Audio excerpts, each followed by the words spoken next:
Donald Trump has intensified his threats against Iran and says the US military is ready to carry out an attack if Iran does not agree to end its nuclear program.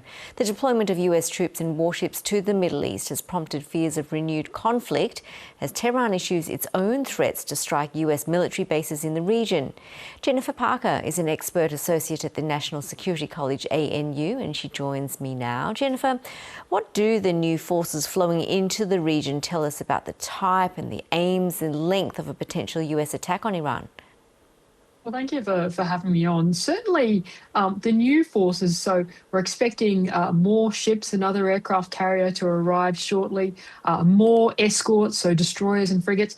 But also in the last couple of days, there is key reporting of flows of aircraft refueling, tankers, airborne early warning aircraft, and transport aircraft that are likely carrying air defence.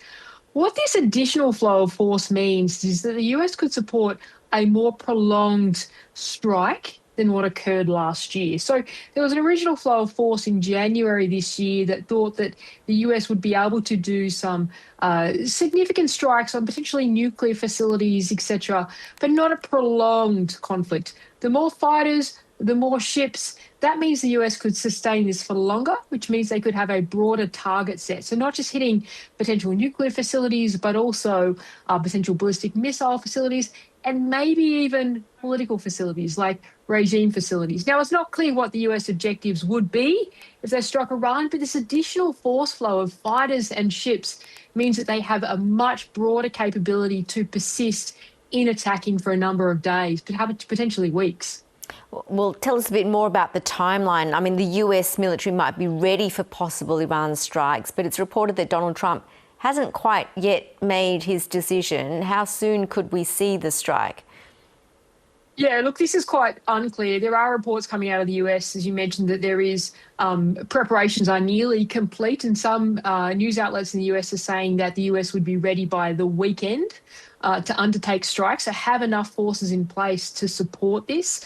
Certainly we saw from Donald Trump in the last 24 hours a Truth Social message saying that if Iran doesn't make a deal, then they are going to go ahead, or they may go ahead with strikes. But in terms of timeframes, it really isn't clear. And this has, of course, been going on since late December when we saw those protests in Iran. And then early January, we saw the first force flow of US forces into the region, or increased US forces into the region, and the first threats from President Trump. So it could be as early as the weekend, but who knows? And it's not clear that the US have made the decision that they intend to strike Iran yet. But of course, talks don't seem to be going very well.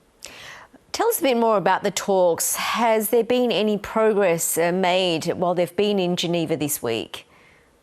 So realistically, it doesn't seem like there has been progress. Now, both the US and Iran have said that the talks were successful. Of course, Iran has said that they agreed some sort of a framework, but the talks took a couple of hours. And after the talks, we saw both the threats from Donald Trump on Truth Social.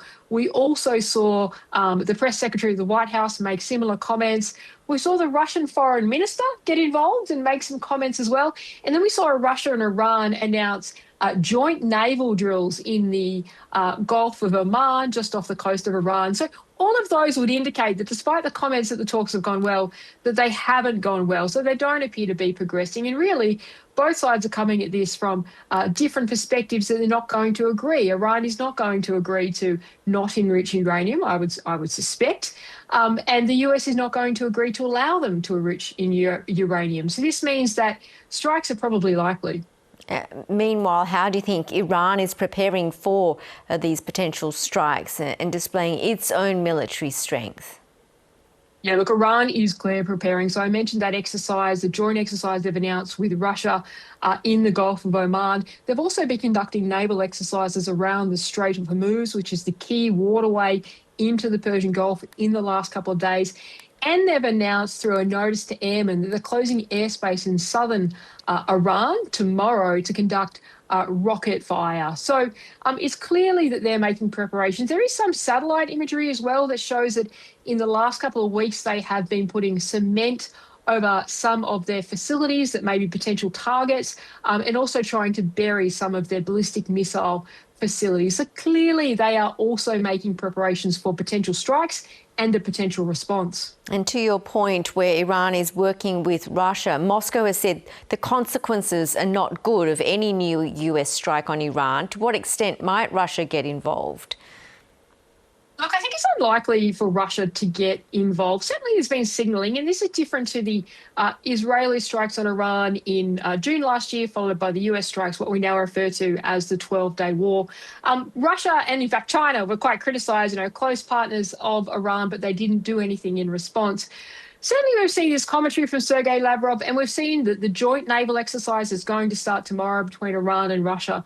But I don't think Russia is in any position to providing military support for Iran. They are very much bogged down in their war in Ukraine, and they really have been relying on Iran to supply them military support through the supply of drones, etc. So I don't think that this is going to result in a conflict that involves Russia in any way. Preparations are reportedly underway in Israel for the possibility of joining strikes with the United States. How might that further inflame tensions in the region? Well, look, Israel has been clear that they would like the US to also be negotiating about limiting Iran's ballistic missile program. If Israel was to get involved, then there is the potential that this may become a broader regional conflict. Outwardly, we've seen regional states say that they don't want a regional conflict and lobby the US not to undertake strikes. What they're saying behind closed doors, though, we don't know. And often those two things are quite different. Whether this could evolve into a regional conflict if the US was to strike Iran really depends on how Iran would respond to those strikes. And that comes down to whether Iran thinks that their regime is at risk or not. Now, last year, after the 12-day war, where we saw the US get involved and strike Iranian nuclear facilities, we saw limited response from Iran. We saw these strikes on Qatar. It's come out since that they were signalled in advance. All of the missiles were shot down. The question is whether Iran's response this time would be much more expensive, targeting further US bases across the region, including in Bahrain and Jordan. If that were to happen, we may see a much broader regional conflict. Jennifer Parker, always good to get your thoughts. Thanks so much for joining us tonight. Thanks so much.